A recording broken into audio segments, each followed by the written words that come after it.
नमस्कार, आपण पाहताय कोकणचं नंबर 1 महा चॅनल कोकण सात लाईव्ह. बातमीपत्रात आपलं स्वागत. सुरुवात करूया हेडलाईन्सनं. शिवरायांचा पुतळा बसवण्याच्या प्रत्यक्ष कामाला सुरुवात. औरंगजेब उत्तम प्रशासक, अबू आझमींच्या वक्तव्यानं वादंग. आणि दैनिक कोकण सातचा राज्यस्तरीय सन्मान.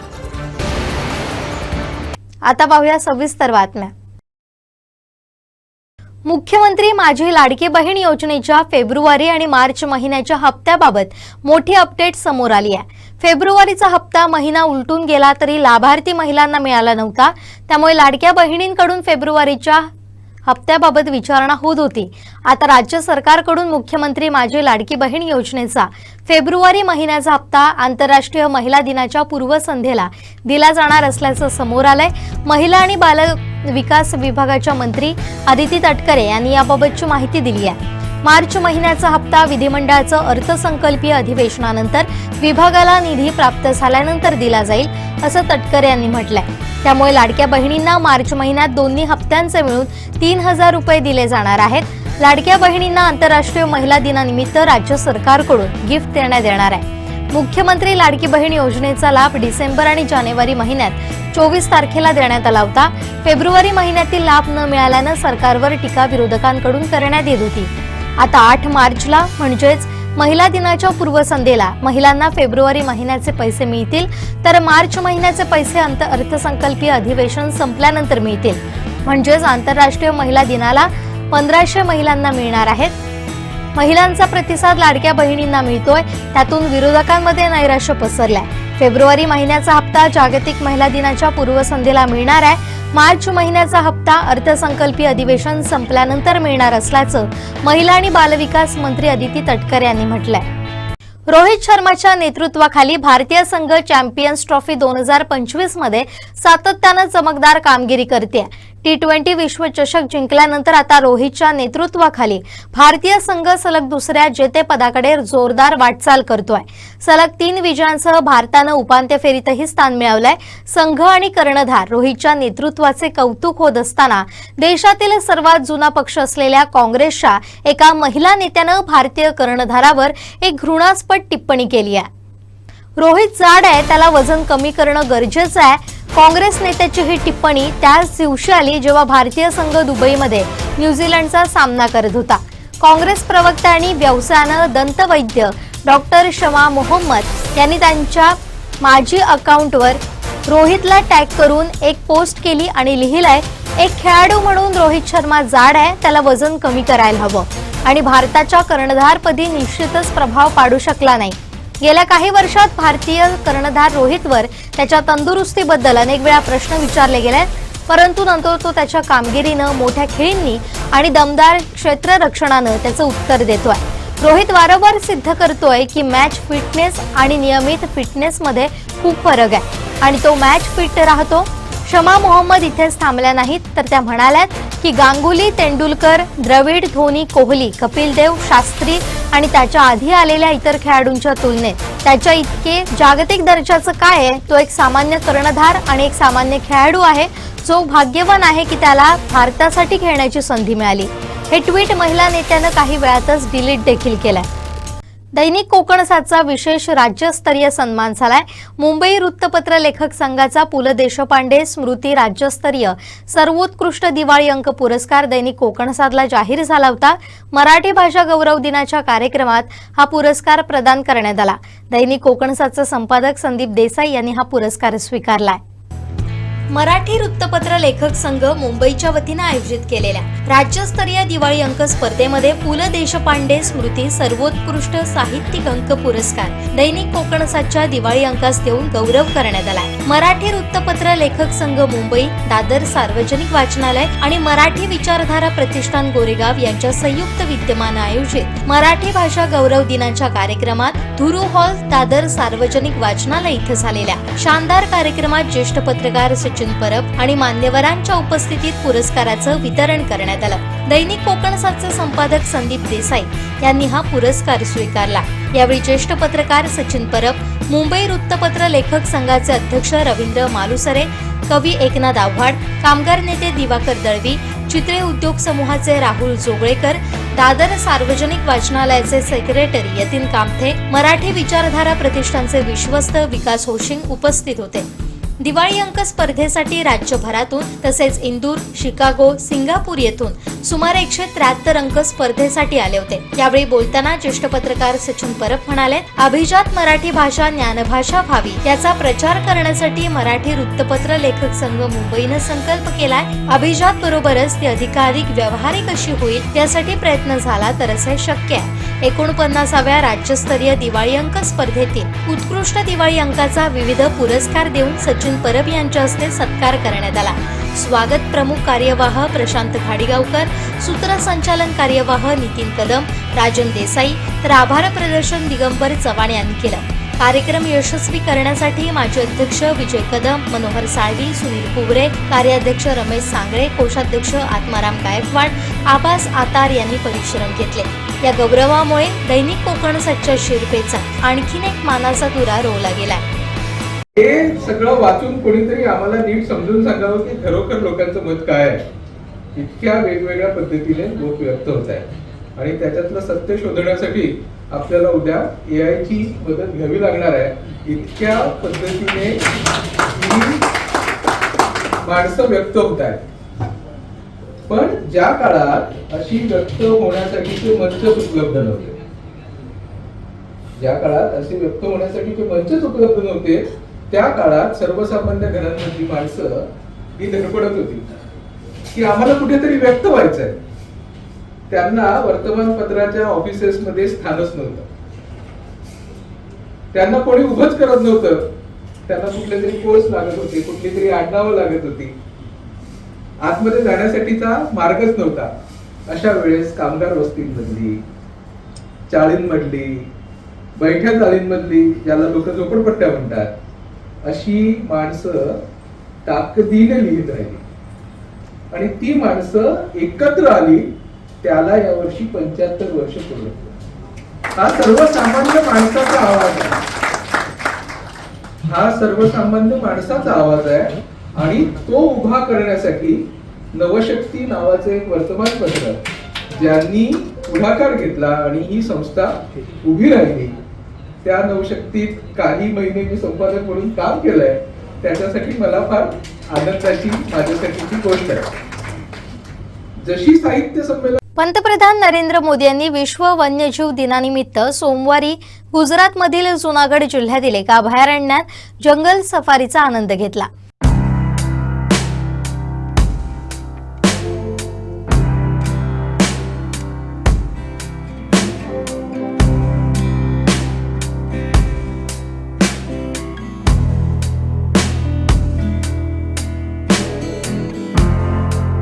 पंतप्रधान नरेंद्र मोदी यांनी विश्व वन्यजीव दिनानिमित्त सोमवारी गुजरातमधील जुनागड जिल्ह्यात एका अभयारण्यात जंगल सफारीचा आनंद घेतला.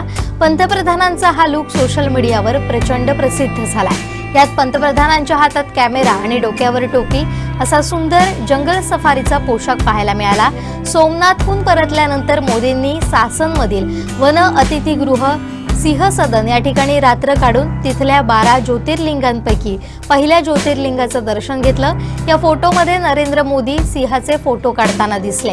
यात राष्ट्रीय उद्यानात सिंह सूर्यप्रकाशाचा आनंद घेतानाचा फोटो त्यांनी कॅप्चर केलाय. सिंहाची सगळ्यात जास्त संख्या गुजरात इथं पाहायला मिळते. हा प्रोजेक्ट लायन अंतर्गत केलेला उपक्रम आहे. प्रोजेक्ट लायन उपक्रमाकरता केंद्र सरकारनं आशियाई सिंहाच्या संवर्धनासाठी 2900 कोटी रुपयांपेक्षा जास्त रकमेला इथं मंजुरी दिली आहे.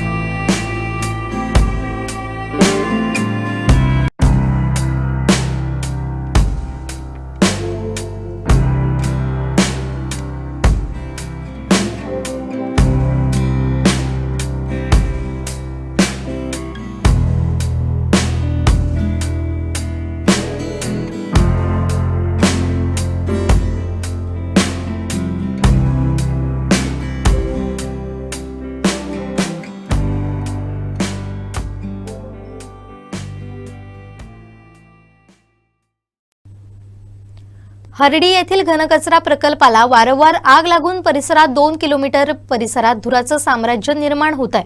धुरानं नागरिकांच्या आरोग्याचा प्रश्न निर्माण होतोय। अग्निशमन विभागाचं पथक आग विझवण्यासाठी पाण्याची फवारणी करीत असतात, परंतु फवारणी करत असताना दुर्गंध धुराचा लोट तयार होऊन परिसरात पसरत असल्यानं प्रकल्पाच्या नजीक असलेल्या हर्डी सुतारवाडीतील ग्रामस्थांचा धुरात श्वास गुदमरून होत असून आरोग्याला धोका निर्माण झालाय। तसेच प्रकल्पामध्ये वारंवार आग लागत असल्यानं घनकचरा प्रकल्पाच्या 2 किलोमीटर परिसरात धुराचं साम्राज्य पसरतंय। या धुरानं स्थानिक नागरिकांच्या आरोग्याचा प्रश्न निर्माण होतोय। या धुराच्या त्रासानं सुतारवाडीतील आणि परिसरातील ग्रामस्थ पुरते हैराण झाले। घनकचऱ्यामधील आग विझवण्यासाठी राजापूर नगर परिषदेचे अग्निशमक दलाचे एक पथक टँकरनं पाण्याची फवारणी आग लागल्याच्या कचऱ्यावर करतात, अशी माहिती परिसरातील ग्रामस्थांनी दिली आहे। मात्र आग भडकून धुराचं लोट निघत असून धुराची दुर्गंधी परिसरात पसरत असल्याचंही स्थानिक ग्रामस्थांनी सांगितलंय। त्यामुळे नगर परिषदेकडे घनकचरा प्रकल्प हटवण्याची मागणीही जोर धरू लागली आहे। प्रकल्प हटावसाठी उपोषण, मोर्चे, धरणे आंदोलन, ठिय्या आंदोलन यापूर्वी स्थानिक ग्रामस्थांनी केली असल्याचीही माहिती स्थानिकांनी दिली आहे।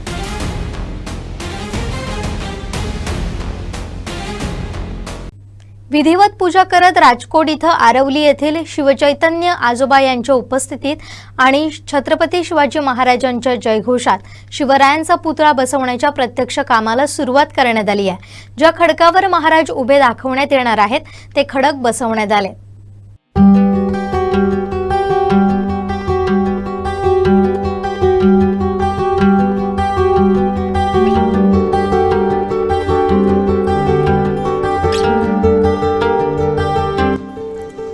राजकोट किल्ला इथं छत्रपती शिवाजी महाराजांचा पुतळा उभारण्याचं काम सध्या युद्ध पातळीवर सुरू आहे। पुतळा उभारण्याच्या कामास कार्यारंभ आदेश ऑक्टोबर 2024 मध्ये देण्यात आला। शिल्पकार राम सुतार यांना हे काम देण्यात आलंय। 25 डिसेंबरला ही जागा त्यांच्या ताब्यात देण्यात आली। जागा ताब्यात घेतल्यानंतर तो जुना चबुतरा होता तो तोडण्यात आला। 10 फूट खोदाई केल्यानंतर त्या ठिकाणी आढळलेल्या खडकामुळे आणखीन 1.5 मीटरची खोदाई करावी लागली। त्यानंतर 19 फेब्रुवारीला चबुतऱ्याचं काम पूर्ण करण्यात आलं। या चबुतऱ्यामध्ये डुप्लेक्स नावाचे स्टील पिलर उभारण्यात आले। मोठमोठ्या पुलांच्या कामामध्ये या प्रकारचे स्टील वापरले जात आहेत, ते स्टील इथं वापरण्यात आले। समुद्राची खारी हवा तसेच अन्य बाबींचा विचार करून डुप्लेक्स स्टील वापरण्यात आले।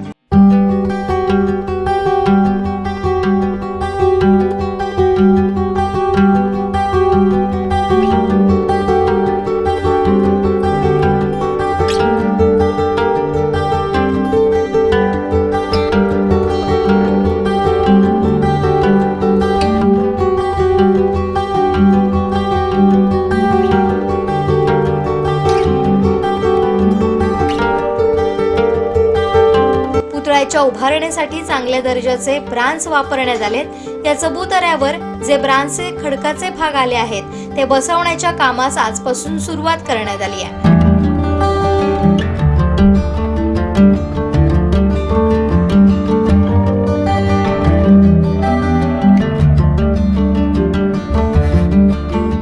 शिल्पकार राम सुतार यांचे पुत्र अनिल सुतार हे यावेळी उपस्थित होते। त्यांच्या हस्ते पूजा केल्यानंतर आज पुतळा उभारणीच्या कामाला सुरुवात करण्यात आली आहे। ज्या खडकावर छत्रपती शिवाजी महाराज उभे दाखवण्यात येणार आहेत त्या खडकाचे भाग क्रेनच्या सहाय्याने बसवण्यात येत आहेत। उर्वरित पुतळ्याचे भागही येण्यास सुरुवात झाली आहे। लवकरच काम पूर्ण होईल असा विश्वास अनिल सुतार यांनी व्यक्त केला आहे।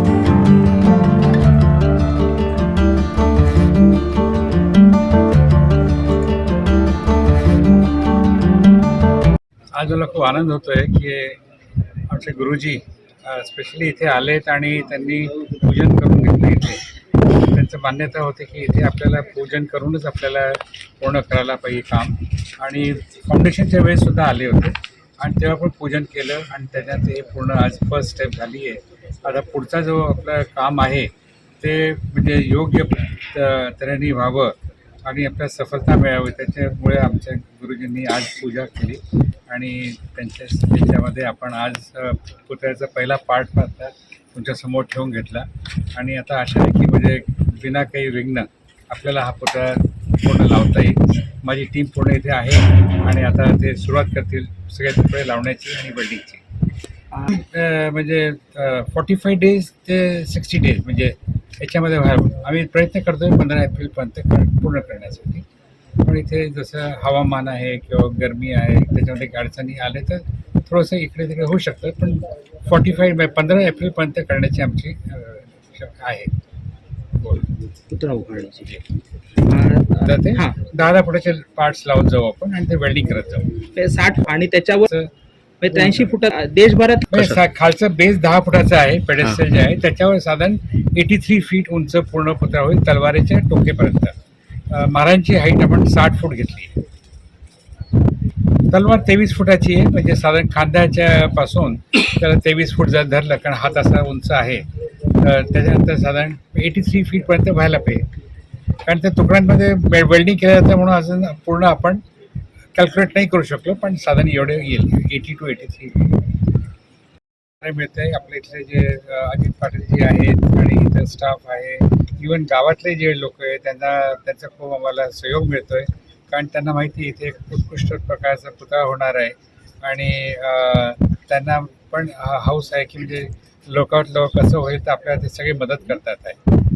आणि राज्य सरकार सरकारने तर सहकार्य त्यांनी सगळ्यांना सांगितलं की लोकांजवळ करण्यासाठी यांचा सहयोग करा आणि त्यांना काय अडचण असेल ती तुरंत सॉल्व्ह करा, म्हणजे आपल्याला काही म्हणजे वेळ होणार नाही. त्यांचं ग्रामसुद्धा म्हणजे ते दिल्लीलाच असतात, तर छोटं मॉडेल बनवलं ते त्यांच्या देखरेखालीच आम्ही बनवलं सगळं मॉडेल, आणि ते जास्त इकडे फिरू नाही शकत, पण येतील आता जेव्हा होईल तेव्हा मध्यंतरी केव्हा तरी त्यांना आणेल. असं आहे की समुद्राच्या वाऱ्याच्या हिशोबाने आम्ही त्याचं विंड टनल टेस्ट करून घेतलं आहे, म्हणजे किती वेगाने वारा आला तर या स्ट्रक्चरवर काय फरक पडणार ते आम्ही ऑस्ट्रेलियामध्ये विंड टनल टेस्ट करून घेतो आहे. त्याचे रिझल्ट पॉझिटिव्ह आलेले आहेत आणि पुढच्या आठवड्यात त्याचे फंडिंग सर्टिफिकेट्स पण येतील. आणि हे जे आपलं स्ट्रक्चर आहे हे IITनी पण चेक केलेलं आहे आणि त्यांनी मान्यता दिल्यानंतरच आपण हे सगळं स्ट्रक्चर बनवलो ज्या स्टीलनी त्यांनी सांगितलं. हे स्टील जे आहे ते म्हणजे खूप स्ट्रॉंग स्टील आहे आणि साधारण स्टील जे असतं त्यापेक्षा जवळजवळ 10 पटीने म्हणजे मजबूत आहे. यशवंतराव भोसले इंटरनॅशनल स्कूल आणि नादसंगीत अकॅडमी यांच्या माध्यमातून बालपणीच्या आठवणी, गुणगुण गाणी, आजोबा आणि नातवंडांच्या आठवणींची अनोखी कहाणी हा कार्यक्रम सावंतवाडी इथं पार पडला. अबालवृद्धांचा उदंड प्रतिसाद याला मिळाला. लेखक दिग्दर्शक डॉक्टर राजेंद्र चव्हाण, नृत्य दिग्दर्शक भूषण बाकरे, सौ अदिती दळवी, सौ सानिका कुडतरकर तसेच अभिषेक गवंडे यांचे विशेष सहकार्य या कार्यक्रमास लाभले. आदित्य आचरेकर, गोपाळ पवार यांची संकल्पना असलेल्या नाटक, गाणी, नृत्य आविष्कारास अबालवृद्धांचा उदंड प्रतिसाद लाभला. यावेळी भोसले नॉलेज सिटीचे कार्याध्यक्ष अच्युत सावंत भोसले, अध्यक्षा अस्मिता सावंत भोसले, जगन्नाथ पेडणेकर ज्वेलर्सचे शाखा व्यवस्थापक अजित खैरे, गुरुनाथ पोकळे, आदिवा क्रिएशनचे अदिती पोकळे, वर्धन पोकळे, सचिन देसाई आदींचा सन्मान मान्यवरांच्या हस्ते करण्यात आला. बालपणीच्या आठवणींना उजाळा देणारा हा कार्यक्रम बॅरिस्टर नाथपै सभागृह सावंतवाडी इथं पार पडला. सुंदर चांदण्या, चंद्र हा सुंदर, सांग सांग भोलानाथ, चांदोबा चांदोबा भागलास का, शेपटीवाल्या प्राण्यांची पूर्वी भरली सभा, नाकावरच्या रागाला औषध काय आदी गीतांचं सादरीकरण करण्यात आलं. सर्वांना त्यांच्या लहानपणीच्या आठवणी या निमित्तानं नाट्य, नृत्य आणि गायनाच्या माध्यमातून अनुभवता आल्या.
शेपटाचे करार का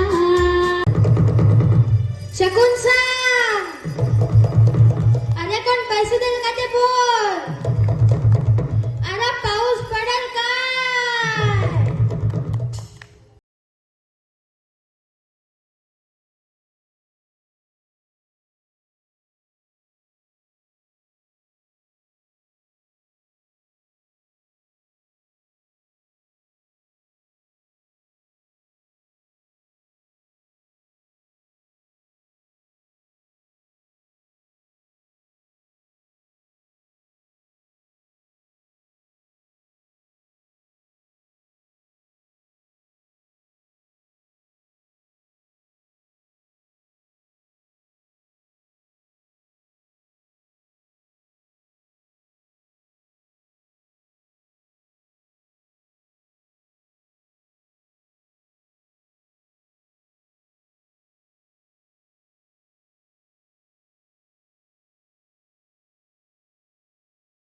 पेन्शन विभागाचे अधिकारी पेन्शनर्सची फसवणूक करत असल्याचा आरोप करत तसेच अन्य मागण्यांसाठी कोल्हापूर विभागीय कार्यालयावर 18 मार्चला भव्य मोर्चा काढण्यात येणार आहे.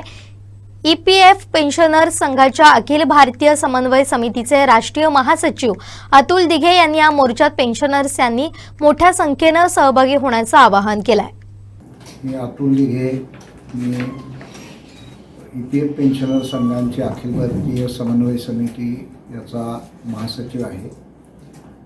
प्रॉव्हिडंट फंडाच्या पेन्शन योजनेमधून पेन्शन घेणाऱ्या लोकांची स्थिती अत्यंत बिकट आहे. 700, 800, 1000पासून 4000पर्यंत पेन्शन मिळणारे लोक आहेत. त्याला महागाई भत्ता नाही आणि 35-35 वर्ष देशाची सेवा करून देशाचा विकास केल्यानंतर आज निवृत्त झाल्यानंतर अत्यंत हलाखीच्या स्थितीत जीवन या लोकांना जगावं लागत आहे. देशभरातील पेन्शनर या संघटनेत सहभागी झाले असून उद्याच्या 18 तारखेला पेन्शनरांची जी फसवणूक प्रॉव्हिडंट फंड कार्यालयाकडून चालली आहे त्याच्या विरोधामध्ये कोल्हापूरमध्ये प्रॉव्हिडंट फंड कार्यालयावर एसटी स्टँडजवळ जमून पेन्शनर मोर्चा काढणार आहेत आणि पेन्शन कार्यालय बंद करण्याचे धोरण देशभरामध्ये संघटनेनं घेतलेलं आहे. आज जे व्याज आमच्या निधीवरचं सरकारकडे जमा होते, प्रॉव्हिडंट फंडाकडे जमा होते, त्याच्यातून माणशी दरमहा 6000 रुपये देणं शक्य आहे. परंतु आज प्रॉव्हिडंट फंड या ठिकाणी सरासरी 1500 रुपयाच्या वर पेन्शन देत नाही अशी स्थिती आहे. त्यातून जी परिस्थिती निर्माण होते आहे त्या स्थितीला सरकारचं धोरण आणि प्रॉव्हिडंट फंडाचा खोटेपणा हा जबाबदार आहे. पेन्शनचं व्याजसुद्धा फंडाचं आमच्या वाटत नसताना पेन्शन फंड तोट्यात आहे अशा पद्धतीचे खोटे रिपोर्ट करून वर्षामागं वर्ष प्रसिद्ध करून आमची फसवणूक करण्याचं जे धोरण प्रॉव्हिडंट फंडानं चालवलेलं आहे त्या धोरणाचा संघटनेनं पर्दाफाश केलेला आहे. आता जाब विचारण्याकरता प्रॉव्हिडंट फंड कार्यालयावर कोल्हापूर बसस्टँडच्या शेजारी विक्रम हायस्कूल मैदान या ठिकाणी जमून प्रचंड मोर्चा काढला जाणार आहे. सिंधुदुर्ग रत्नागिरी भागातील EPS 95 पेन्शनरांना मी आवाहन करतो की त्यांनी 18 तारखेच्या मोर्चामध्ये कोल्हापूर येथे मोठ्या संख्येने सहभागी व्हावं. बाळ, फ्रीजमधून श्रीखंड काढ ना. आम्ही पूर्वी घरीच बनवायचो श्रीखंड. त्याची चवच वेगळी होती. आता काय सगळं रेडीमेड. आजी, हे श्रीखंड खाऊन बघ. आज तुझ्या आईनं घरीच बनवलं की काय? हे आहे गोकुळचं श्रीखंड. अगदी जिभेवर रेंगाळणार. जिभेवरच नाही तर मनावरही रेंगाळणार. गोकुळ श्रीखंड, मनावर रेंगाळणार. औरंगजेबाच्या काळात भारतात अनेक मंदिरं बांधण्यात आली. त्यावेळी भारतीय अर्थव्यवस्थेचा विकास दर 24% इतका होता असं अबू आझमी यांनी म्हटलंय. औरंगजेब हा उत्तम प्रशासक होता. त्याच्या राजवटीत भारताची सीमा ही अफगाणिस्तान आणि बर्मा देशापर्यंत होती असं वक्तव्य समाजवादी पक्षाचे आमदार अबू आझमी यांनी केलंय. त्यांच्या या वक्तव्यावरून वादंग निर्माण झालाय. औरंगजेब हा उत्तम प्रशासक होता. त्याच्या काळात भारताला सोने की चिडिया म्हणायचे. औरंगजेबाच्या राजवटीत भारताचा GDP 24% होता. त्यामुळे इंग्रज भारतात आले असं अबू आझमी यांनी म्हटलंय. तसेच छत्रपती शिवाजी महाराज आणि औरंगजेब यांच्यातील लढाई धार्मिक नव्हती. छत्रपती शिवाजी महाराज यांच्यातील लढाई ही राजकीय होती असंही त्यांनी म्हटलंय. ते सोमवारी राज्याच्या अर्थसंकल्पीय अधिवेशनावेळी विधिमंडळाच्या आवारात प्रसारमाध्यमांशी बोलत होते. देशात सध्या औरंगजेबाची प्रतिमा चुकीच्या पद्धतीनं रंगवली जाते. औरंगजेबानं त्याच्या काळात अनेक मंदिरं बांधली होती. औरंगजेब हा क्रूर प्रशासक नव्हता. त्या काळातील लढाई ही धर्मासाठी किंवा हिंदू मुस्लिम अशी नव्हती असं अबू आझमी यांनी सांगितलंय. यावेळी अबू आझमी यांना औरंगजेबानं छत्रपती संभाजी महाराजांना ज्या प्रकारे मारलं ती कृती योग्य होती का असा सवालही विचारण्यात आला. मात्र अबू आझमी या प्रश्नाचे उत्तर न देता तिथून निघून गेल्या. त्यांच्या या वक्तव्यावरून वाद निर्माण होण्याची चिन्ह आहे. नहीं सब गलत हिस्ट्री दिखाई जा रही है. औरंगजेब रहमतुल्लाह अलैह ने बहुत सारी मंदिरें बनवाई हैं और आप बनारस में जाकर देखेंगे एक बच्ची पंडित की बच्ची को जब उनका ही एक सिपाही सालार उसके साथ शादी करना चाहता था, उन्होंने उस सिपाही सालार को 2 हाथियों के बीच पैर बांध करके वो मार दिया और उन पंडितों ने उनके लिए एक मस्जिद बना के दिया वहाँ पर. क्या बात करते हैं, ये गलत हिस्ट्री दिखाई जा रही है. क्रूर शासक नहीं मानते हैं? नहीं, मैं नहीं मानता. औरंगजेब क्रूर शासक बिल्कुल नहीं, मैं बिल्कुल क्रूर शासन नहीं मानता. तो संभाजी के साथ क्या किया होता? अरे सिर्फ लड़ाई सुनिए ना, ये जो है उस वक्त लड़ाई थी राजकाज की लड़ाई थी. समझा आपने, कोई हिंदू मुस्लिम की लड़ाई नहीं थी. उसमें जो हुआ वहाँ पे तो औरंगजेब ने ये कहा था कि तुम मुस्लिम धर्म स्वीकार लो, तो ये धर्म की लड़ाई नहीं हुई तो कौन सी हुई? नहीं, देखिए ऐसा है कि औरंगजेब की फौज में हिंदू थे और जो है छत्रपति शिवाजी के महाराज के सिपाही सारा मुस्लिम थे। ये हिंदू मुस्लिम लड़ाई बिल्कुल नहीं थी। अच्छा, आप ये बताइए कि औरंगजेब को किस प्रकार इतिहास में याद रखा जाना चाहिए, कौन से शासक के तौर पे याद रखा? मैं एक ही बात बोलूँगा, औरंगजेब के ज़माने में भारतवर्ष जो है सोने की चिड़िया था। हमारी सरहद जो है अफगानिस्तान बर्मा तक बढ़ी हुई थी, समझा आपने। और इसी को देख के अंग्रेज़ यहाँ आया था। एक इंसाफ पसंद बादशाह था वो। इसको ज़बरदस्ती के हिंदू मुस्लिम करके नफरत वाला काम नहीं करना चाहिए। सर, आप एक सीनियर लीडर हैं, एमपी से लेके एमएलए तक कई पदों पर रह चुके हैं, असेंबली आपने अटेंड की है। कर्नाटक असेंबली में स्पीकर द्वारा ये बयान दिया जा रहा है कि अब असेंबली में रिक्लाइनर सोफा रखे जाएंगे ताकि जो वहाँ पहुँचने वाले एमएलएज हैं, विधायक हैं, उन्हें सहूलियत मिले, आराम मिले। क्या आपको असेंबली में आराम नहीं मिलता है? आप इसके बख्शदार हैं? आपको लग रहा है कि ये गलत चीज़ है? नहीं, कोई गलत नहीं, अच्छा है, अच्छी चीज़ है। वक्फ संशोधन बिल जो है कहा जा रहा है इसी सेशन में पास होगा पार्लियामेंट में, क्या कुछ कहेंगे? हम उसका अपोज करेंगे। हम कभी भी इसको, अब सत्ता के अहंकार में पास कोई करा ले अलग बात है, लेकिन समाजवादी पार्टी इस बिल का अपोज करेगी। विपक्ष नेता के लिए यूबीटी है, वो अपना नाम देने जा रही है, क्या आप उनको समर्थन देंगे? विपक्ष नेता तो बनना चाहिए, कोई न कोई बनना चाहिए। हम बात करेंगे, हमारी अभी तक बात नहीं हुई है, लेकिन विपक्ष नेता जल्द कोई उनको बनना चाहिए। नहीं, लेकिन समर्थन रहेगा क्या अगर यूबीटी की तरफ से? आपने कहा है महाविकास अघाड़ी से हम बाहर हो गए हैं। अरे भाई ठीक है ना, बाहर हो गए हैं, लेकिन एक विपक्ष नेता बनना तो चाहिए ना, उसमें सोचेंगे। अभी पार्टी से बात करूंगा। आपको कौन बनेगा? मुझे इस बारे में कुछ मालूमात अभी नहीं। मैं अभी हमारी कोई बातचीत नहीं। कांग्रेस के पूर्व नेता है संजय निरुपम, उन्होंने यूबीटी पर हमला बोलते हुए कहा है कि उनका हिंदुत्व कंडीशनल हिंदू है, क्योंकि उन्होंने सवाल उठाए थे कि मोहन भागवत आरसीसी जो है वो कुंभ नहाने नहीं पहुंचे। जिसके तलवे चाटते थे, जब वहाँ से हटा दिए गए और उसके बाद उन्हें गाली देना, एहसान फरामोशी मत करो। जिसने तुमको बनाया, जिसने एमपी बनाया, आज तक उसके बाद तुम एमपी बन ही नहीं पा रहे हो, और तुम जो है जहाँ जा रहे हो वहाँ तलवा चाटी काम कर रहे हो। तुम्हारे स्टेटमेंट जो है ना सांप्रदायिक आ रहे हैं, ये बिल्कुल ठीक नहीं है। क्या सर उनका बयान कि यूबीटी कंडीशनल हिंदुत्व आइडियोलॉजी अपनाता है, क्योंकि आपने भी इसका विरोध किया था कि चुनाव आते ही जो उनके आइडियोलॉजी चेंज हो जाती है? मैं कहता हूँ हिंदुत्व तो कोई होने नहीं चाहिए। अगर कोई हिंदू है तो अच्छा हिंदू बहुत अच्छे होते हैं, हिंदू कोई नफरत नहीं फैलाते। लेकिन ये लोग जो लोग भी हिंदुत्व के नाम पर नफरत फैलाते हैं, मैं उसकी मुखालफत करता हूँ। स्वारगेट एसटी आगारातील बलात्कार प्रकरणातील नराधम दत्तात्रय गाडे याला पुणे पोलिसांनी अटक केली आहे। त्यानंतर दत्तात्रय गाडे यांनी गुन्ह्याची कबुली देण्याऐवजी पीडित तरुणीवरच खळबळजनक आरोप केलेत। संबंधित तरुणीवर कुठलीही बळजबरी केली नाही, तिनंच बोलावलं आणि आम्ही बसमध्ये गेलो। तिने माझ्याकडून 7,500 रुपये घेतले, तसेच त्या ठिकाणी तरुणीचा एक एजंटही उपस्थित होता।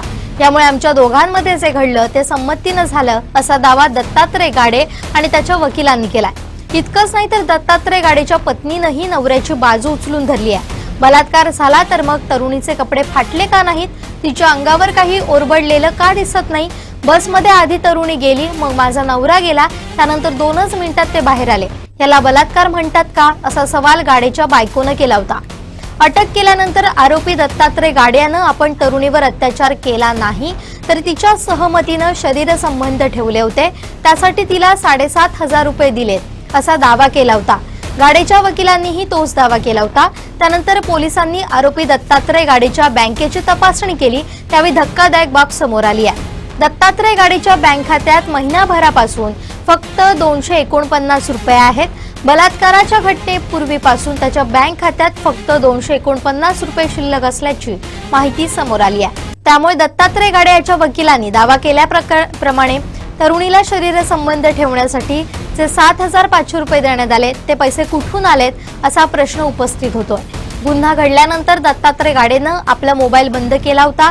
पोलिसांनी अटक केल्यानंतर दत्तात्रय गाडेला ताब्यात घेऊन त्याचे बँक खाते, डिजिटल व्यवहार, ऑनलाईन पेमेंट या सगळ्याची सखोल चौकशी केली आहे। शेवटी ठळक घडामोडी पुन्हा एकदा। शिवरायांचा पुतळा बसवण्याच्या प्रत्यक्ष कामाला सुरुवात। औरंगजेब उत्तम प्रशासक, अबू आझमींच्या वक्तव्यानं वादंग। आणि दैनिक कोकण 7चा राज्यस्तरीय सन्मान। बातमीपत्रात वेळ झाली, इथेच थांबण्याची। पाहत राहा कोकणचं नंबर 1 महा चॅनल कोकण 7 लाईव्ह। धन्यवाद।